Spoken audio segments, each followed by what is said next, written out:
Whoo, what's happening, fam? L.A.R. movement still moving. Book is entitled Lessons from a Non-Custodial Father at Amazon, Kindle, and Create Space. A link will be in the description box below as usual. This video is entitled Black Criminality Counter Arguments. I was thinking about, I was just listening to the radio and listening to YouTube videos a couple of days ago. And I just was like, you know what? People always make these arguments about black men, black crime, and all this stuff.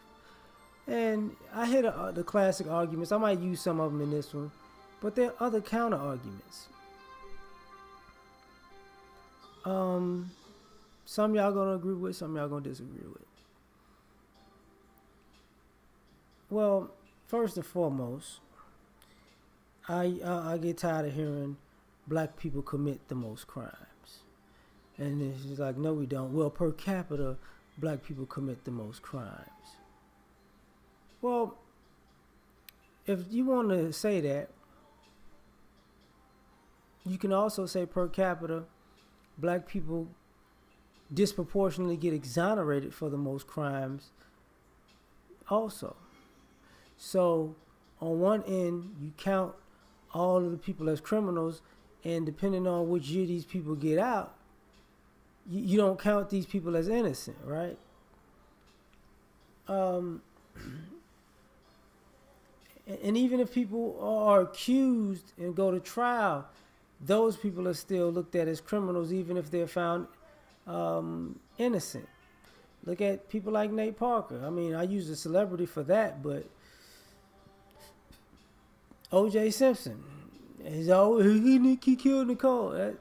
Come on, like that. And that was just another celebrity reference, right? Well, you know, if you get exonerated for the most crimes, doesn't that say something? And it also says something that, you know, black people commit the most crimes. Well, as you can see, rap for the last, I don't know, few years, how many years you want to go back, but especially with technology, you can also make the argument they don't arrest or prosecute other groups enough. I mean, if you can get police officers on tape doing stuff that's illegal, they're not criminals, so that's not counted towards criminality. You have people who do things like, what was the father from Seventh Heaven who admit to child molesting. Now we know what he was doing, but he can't get arrested for it, right? So that doesn't hop into criminality, right? You got the situations they had these young guys in college campuses who are rapists, right?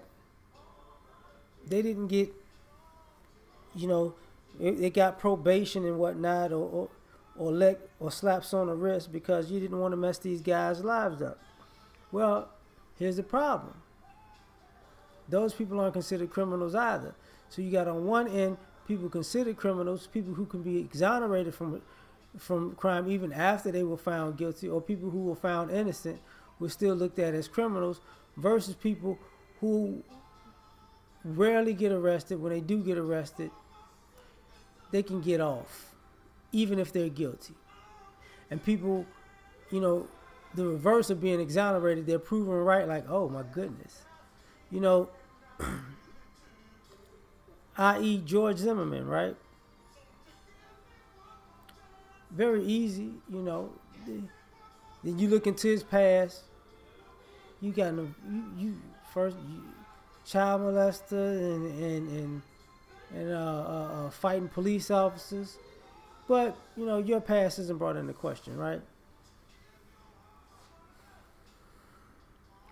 Now you can have this other argument. Well,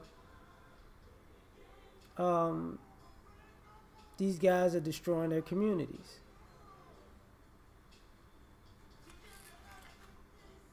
by their criminal acts and gangs and violence.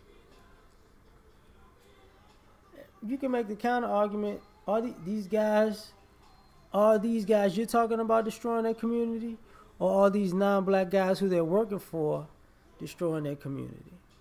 Because these black guys that you say are these criminals who destroy their communities, they're employed by somebody that's non-black, who if they don't live in a community, work to spread the vices in their community. So what's the problem?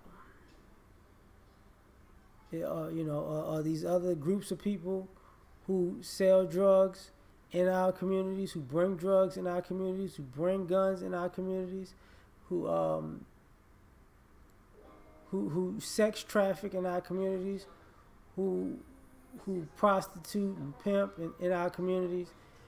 They're not charged with bringing down the community for some odd reason. It's like a silent agreement to ignore who's doing it if it's not black. So that's a counter argument. Another counter argument can be, for the people who say, people do this because they're poor in the environment. I hate to break it to you, but all poor people don't turn into criminals. So to say people are actually become criminals because they were poor is to ignore the people who came up just as poor as them who didn't turn into criminals. That's a problem. You can't excuse one and ignore the other, So to me, that's the counter argument to that, is because, hey, a lot of people came from humble beginnings who didn't succumb to street life, right?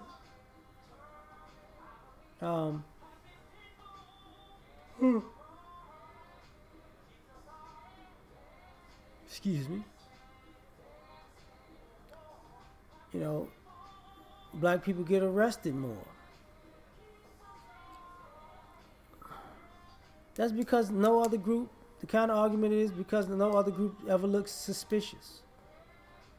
I mean, when you think about breaking down criminality by profiles and types of people, if you talk about what does the typical rapist look like, what does the typical mass murderer looks like, what does the typical drug dealer look like, what does the typical gangster look like, what does the typical gang boss look like, what does the typical extorter look like, what does the typical prostitute look like, the typical pimp look like? Well, the typical gun runner look like. If you start profiling these things about race, and put them in groups, in groups, or give percentages, you're gonna come to find out we're not typically who are known to be these things. But since people want to play this game, because you got to ask yourself, where do all these white people get their drugs from? Where do all these Hispanics get their drugs from? Where do all these Asians get their drugs from? Where do all these Arabs get their drugs from? Where do they get these guns from? Where do they find these underage prostitutes and prostitutes from? Where do they find these underworld? Where do you find this gambling stuff at? Are you finding these things? Are all of these guys black people? Absolutely not. Everybody got the connect, and the connect don't look like me. And it's always been known and said a million times. If you find a plug or AKA the connect, they're not gonna look like you. So, if we're the face of crime and criminality, it's funny because look at how it's portrayed. You know, if you want to make that argument, like how is criminality portrayed racially? If you turn on a TV, watch a movie, uh, a black criminal is portrayed negatively. A non-black criminal is not portrayed negatively. So you can really make the argument that maybe we're not suspicious because you see yourself in the criminals that you watch on TV that look non-black. So when you see them type of people out in public, you don't pay attention to them. It is what it is. So that's just my opinion. We out.